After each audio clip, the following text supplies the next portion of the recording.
Herat Afghanistan Earthquake Relief Update. Thanks to kind donors, Nooristan Foundation raised $4,000 for Herat Earthquake Emergency Relief. In partnership with Afghan Relief, whose team is on the ground in Afghanistan, the following supplies were distributed and helped 65 families.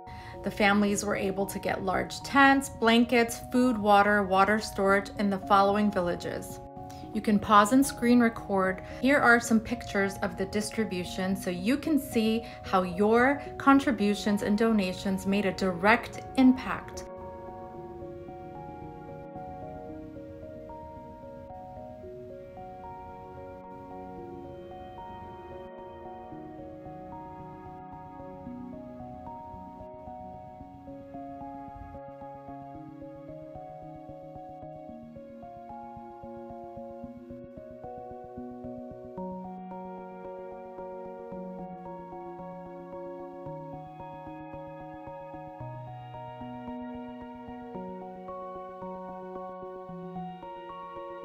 Nooristan Foundation would like to thank each and every one of you who donated to this campaign. And thanks Afghan Relief and their team in Afghanistan for making the distribution possible. Thank you again.